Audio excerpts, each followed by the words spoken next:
Sir, am I audible to you? Sir, am I audible to you? Excuse me, sir.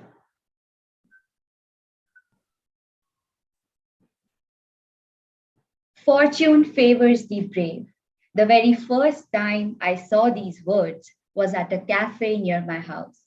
I recall thinking about them for the longest time, and today it feels downright surreal to be at a conclave with the man who had penned them. A very good evening to everyone who has joined us for the second talk of the Think Again Conclave at Apogee 2022. I am beyond honored to present our speaker for today, international best-selling author Jeffrey Archer, Baron Archer of Beston-super-Mare. His debut novel, Not a Penny More, Not a Penny Less, became an instant bestseller. Its popularity astonished everyone, including Lord Archer himself, who previously stated that he had absolutely no prior writing experience and had no plans to become a novelist. However, over the years, he has established himself as an author with over 320 million copies published in close to 100 countries. His works are best described as edge of the seat thriller dramas. An English novelist, life peer, and former politician, Lord Archer, or Jeffrey Archer as we best know him, was born in London and brought up in Somerset. After completing his early education from Wellington School, he went on to get a diploma in education from Oxford University. While there, he had received a blue in athletics and represented England and Great Britain. At the age of 29, he became the youngest member of parliament in the history of the House of Commons. Sir has never been afraid to take the lead and reach the heights. It fills me with immense joy and pride to now invite Lord Archer to share his thoughts with us. Sir. Thank you. I must correct just one thing. I wasn't the youngest ever member. A very distinguished Irish member of parliament entered the British House of Commons at the age of 21. So I was by far not miles off being the youngest ever. I was one of the youngest at 29. So just to correct that before I start. But when I left the House of Commons at the age of 34, having served for 5 years, and facing bankruptcy, I was very fortunate because I didn't go bankrupt. I was very lucky. I wrote my first novel, as you said, Not a Penny More, Not a Penny Less. And I didn't really think I was going to be a novelist even then. The real breakthrough came, particularly in India, the real breakthrough came with Kane and Abel. That I still, all these years later, 45 years later, can't believe what happened with that book. But went on writing. And I would say to anyone watching who wants to be a writer that I am not a writer. I am a storyteller. I like telling stories. And the Indians love storytellers. They have all through their history been famous for enjoying and reading storytellers. I often think of R.K. Narayan as one of the great short story writers in history. I put him there with Maupassant. I put him there with O. Henry, Scott Fitzgerald, Somerset Maugham. He's one of the truly greats. And I learned a lot from him as a storyteller, because he had that gift of being able to tell something so simple as a tax collector living in a small village, and you still have to turn every page because you have to find out what happens to this man. So I am a storyteller. That's what I try to do. I'll tell you a little bit about the craft because it will be different for every one of you watching or listening. Very different. I rise very early in the morning. I am a lark. not an owl. And I get up at 5:30 and I start work at 6, and I work for 2 hours, 6 o'clock until 8, and then I take a 2-hour break. And then I work 10 o'clock until 12, and I take a 2-hour break. Then I work 2 o'clock until 4 and take a 2-hour break. Then I work 6 o'clock until 8, and I go to bed around 9:30, 10, up again at 5:30. And a first draft, and it's important to remember this, a first draft takes me 50 days. It takes me about 350 to 400 hours. Then I go away for 4 weeks, and I come back and I do what I call draft number 4, 5, and 6. And that takes a little less. I've just done that. And it takes about 25 days and therefore about 200 hours. So what I'm trying to get at for anyone young person watching this, each of my books, the latest one, Over My Dead Body, will have taken 1,000 hours. If there was a shortcut, I'd take it. I haven't found a shortcut. Now, the other thing I do, which is unusual, is because I'm not good with modern equipment, I hand write every word. So every single draft is handwritten. My personal assistant types them up after the third draft, triple spaced, and then I use a pencil. And with a pencil, I work through the script. So now I'm on the 7th, 8th, and 9th draft. When I go away again in 3 weeks' time, it will be with a pencil and rubber. And that goes on until about the 14th draft. And no one gets to see it before then, other than, of course, my personal assistant who's typing it. So if any of you think, oh, I can do it this weekend, or I only need to do one draft, no, you don't. The first draft doesn't even count. The first draft is just getting the story on paper. Then the hard work begins. The next thing I would advise is, if you've written a book, don't let your boyfriend read it. Don't let your girlfriend read it. Don't let your mother read it. Don't let your father read it. Believe me, they will lie. They will tell you it's a bestseller. Get a close friend who you admire to show it to someone you've never met and they've never heard of you. And preferably, don't even put your name on the cover page. Then ask them to write a 1-page report. Then you'll have a chance of finding out if it's any good. So that's my system. That's my method. And then, of course, I go through the agony of waiting for publication. I remember with my first book that 17 publishers turned the book down. The 18th publisher, Jonathan Cape, paid me £3,000 and printed 3,000 copies. So it wasn't an immediate success. It took off in paperback a year after that. But even taking off was only 25,000 copies. Took off in India. And after that, I really never looked back. India became very, very important to me, as it has been for the past 40 years, which is why I've visited your country so often and have so many friends out there, particularly among the cricketers. I was up at Oxford before any of you were born. And my captain at cricket when I was at Oxford was the Nawab of Patodi, who became a close friend. And indeed, we remained friends right through to his sad death. And I know the family. So my love of India and my association with it and my affection for it goes back a very long way. And I followed your cricket very carefully indeed. And of course, read your great writers. So that in a nutshell is my career.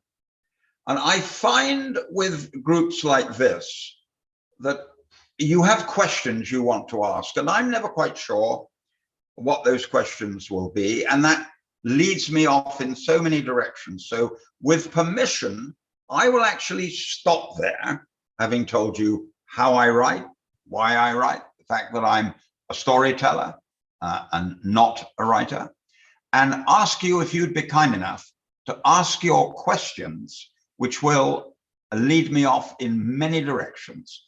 But to end on this little part of the occasion, thank you very much for inviting me. It's always an honor and a privilege to speak to any group of people who want to speak to an author, and particularly in India, because I have so much respect for the country. So back to you. Thank you so much for your insightful words, sir. All of us have tons of questions for you, Lord Archer. However, in the interest of time, we will be able to entertain only a few. So let's get started. As a man with distinguished careers in literature, politics, philanthropy, and even sports, it is safe to say that you have lived multiple lives in one. Which phase in your life do you think has had a pivotal role in shaping you? Well, I think always that's going to be when you're young. And I know a lot of people watching this are young. I was very, very influenced by Oxford. I was actually more interested in running for my country than getting a degree, which was probably very naughty, whereas my wife, of course, came out with the top degree and is now chairman of the Science Museum of Great Britain, and a dame. The Queen has made her a dame. So my wife controlled that side. And then suddenly my life changed when I left Parliament, facing bankruptcy, and became a writer. So I say to a lot of young people, don't be frightened to do something else. If your first thing you do doesn't quite work out, don't say, oh, I messed up, oh, terrible. Because it may not be the thing you're best at. Proust said, we all end up doing the thing we're second best at. So don't be frightened to think about something else if the first thing you try doesn't work out. Thank you so much, sir. How did Not a Penny More, Not a Penny Less take birth? Did its insane success perhaps have a role in you considering writing as a profession? Well, Not a Penny More, Not a Penny Less is autobiographical. I think you'll find most first novels are autobiographical. You write about what you know about. You write about your own parents, you write about your own upbringing, you write about your own background. And I had lost a fortune. I had a fortune stolen from me, and so sat down and thought, I'll write the story of 4 young men who between them lose $1 million, and they're going to steal it back. Not a penny more, not a penny less. They mustn't steal more than the $1 million, because that would be stealing. If I wrote it today, it would be certainly 2 men, 1 woman, and probably an Indian, but it would be different. But you have to remember, I wrote it nearly 50 years ago. Thank you, sir. Do you believe the modern e-publications with the 140 character limitations have given more relevance to shorter stories? As you yourself mentioned that you prefer handwriting your draft, do you believe the modernization of the writing process has impacted you? Well, you've got to do your own thing. You've got to do what suits you. I can't use all this modern machinery, whereas the young just take it for granted. And what will their children be doing and think, poor old dad's out of touch? I still like using a pen. I still like watching it move across the paper.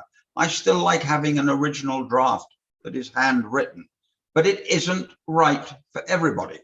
The only thing I would advise against very strongly is to do a talking book.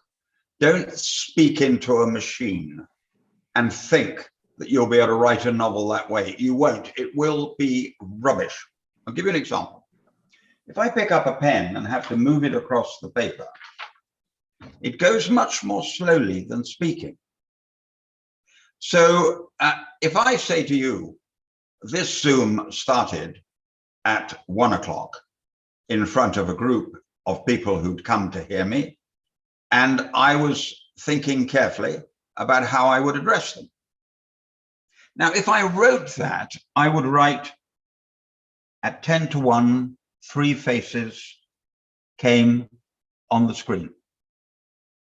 Two women, one man. All three had been waiting and were, even before I started the first sentence when I spoke. So never speak a book. You have to write it. Thank you so much, sir. Undoubtedly, you are a living legend in the genre of thriller and mystery, and you've often expressed your admiration for R.K. Narayan. Have you ever considered exploring simplistic plots that are based upon daily life?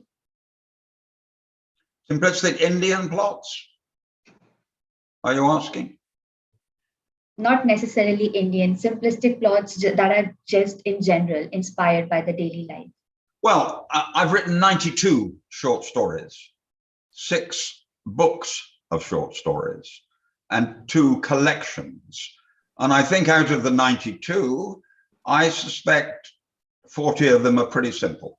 So no, I think I learned a lot from the great man, and I'm not an imitator, but I think I've gone down his road, yes. Very good. Sir, you've experienced success at its utmost potential. I must stop you. Are you reading other people's questions? No, sir. When do I get to other people? When do I get to people who come to see me? You've asked 5 questions already.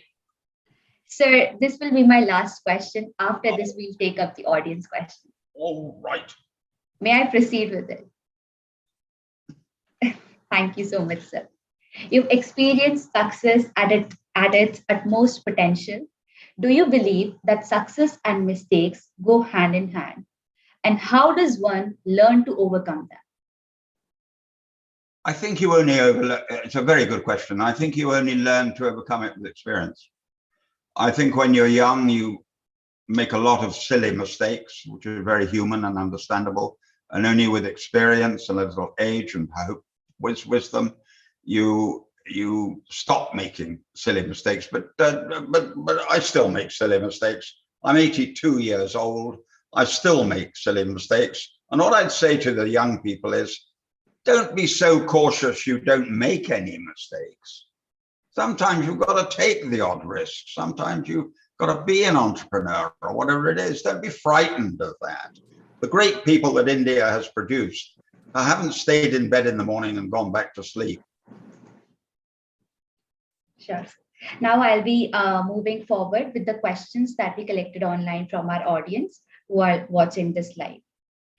So one of these questions is, do you experience writer's block? And what advice would you give to aspiring writers when they go through such blocks? Well, I've never experienced writer's block. I've written 26 books, 92 short stories, 3 plays. And I know I can't say I've ever experienced writer's block. I've been held up when an idea isn't going in the direction, or I can't find a twist that makes it very exciting. So I can't say any to young people, you should do X or Y. I remember an Indian journalist, lady journalist, coming to me and saying, tell me the secret of where you get the stories. I said, I get them from there. And I mean, she just couldn't believe me. I said, yeah, of course I talk to a lot of people. I meet a lot of interesting people. I have an interesting life. But the stories come from there. And she didn't believe me. She thought I was buying them in Marks and Spencer's in packets. So no, that's the lucky bit. That's the God-given gift, is the ability to tell a story. So I've never had writer's block, and I'm praying it'll never happen.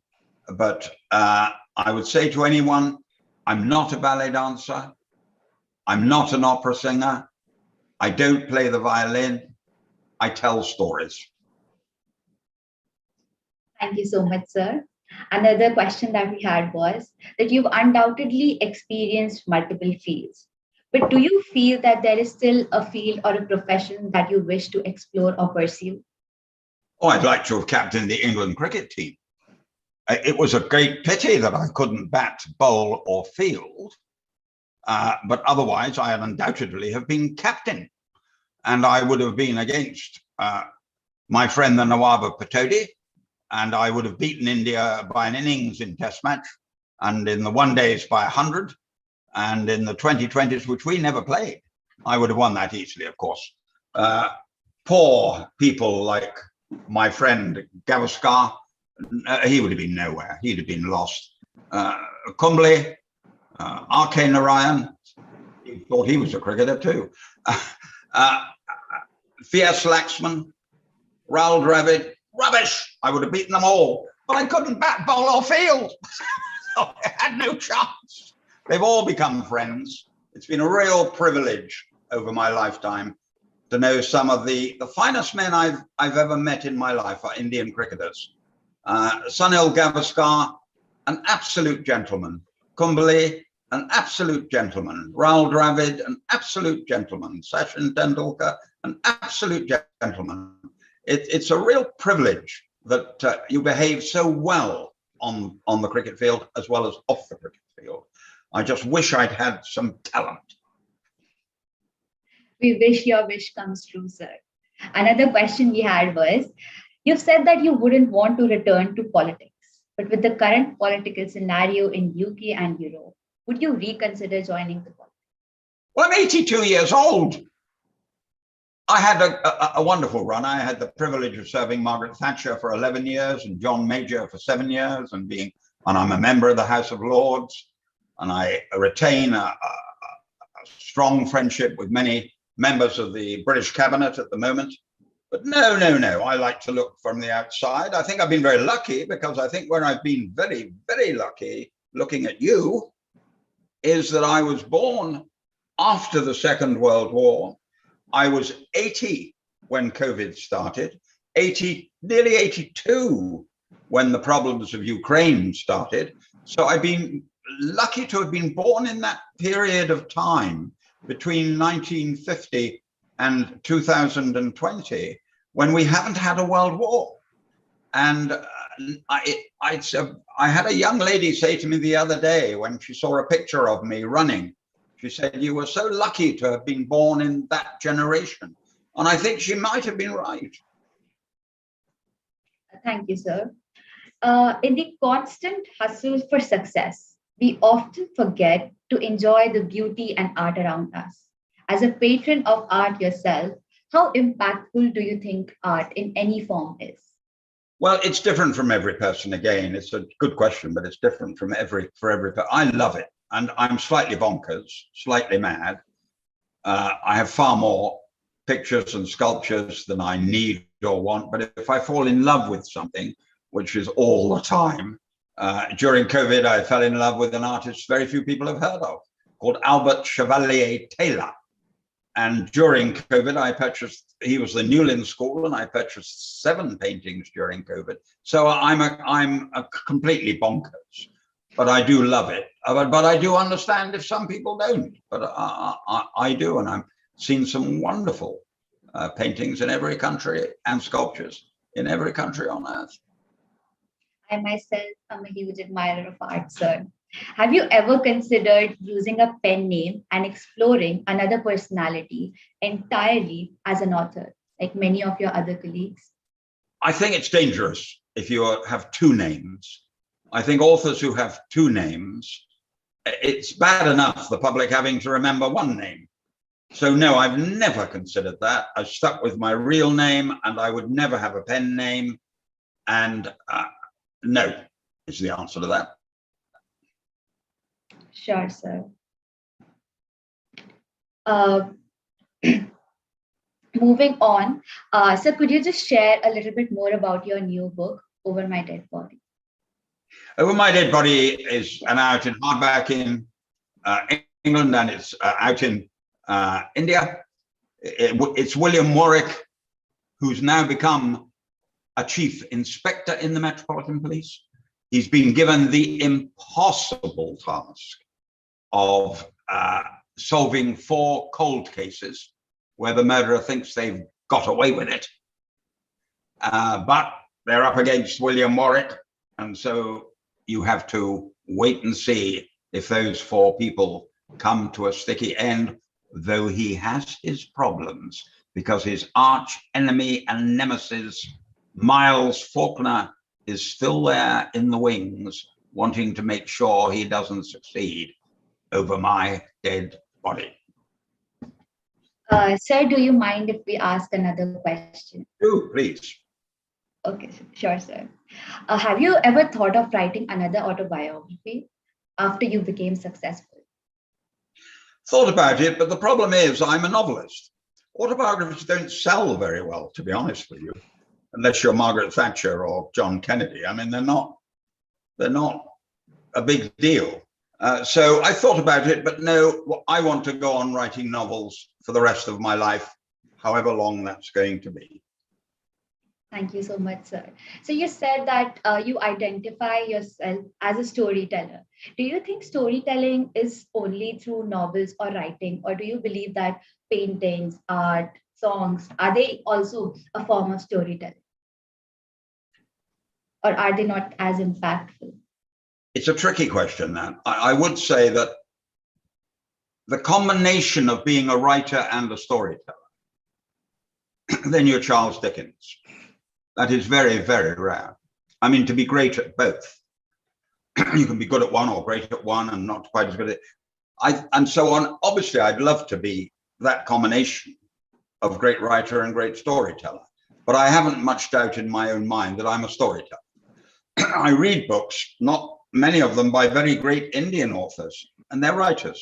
Do you know, some of them can't tell a story. I remember your leading critic on the Indian Times whispering in my ear,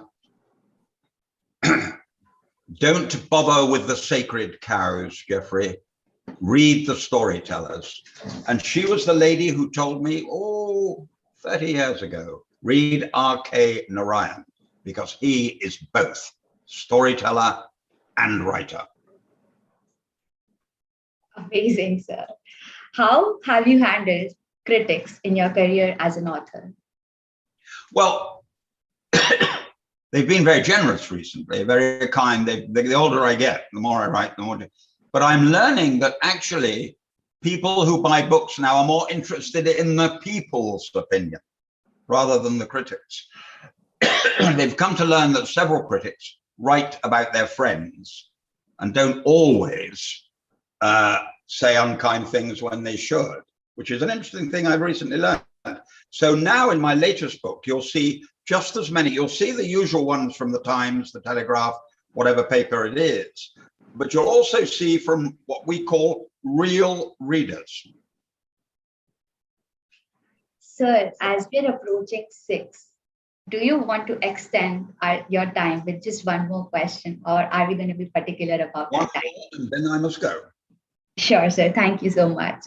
Have you ever come under the pressure of selling more copies and given into the editor's demand for the same? What, leaving it to the editors, you mean? Like No. making certain changes in your writing? No. No, I will allow an editor to talk about a character and say they like that character, I'd like more of them. I allow a discussion, of course I do, and I've been edited in my lifetime by 2 or 3 of the great editors. But no, I write the stories. If the editors could write the stories, they'd be writing the stories, and I'd be an editor. Thank you so much, sir. It has been an amazing, amazing talk, and it is such a huge honor to host you. Would you like to conclude by saying something? That's very kind, and I don't have to talk to you about my affection and love of India. It's been going on for 50 years, and long may it go on. And it's a privilege to have so many friends in India and so many followers in India. And be assured, when I sit down and write a book, I don't forget how you changed my career. And I wish all you young people watching every success in what you're doing. And thank you very much for turning up to hear me speak. Thank you so much, sir. Bye.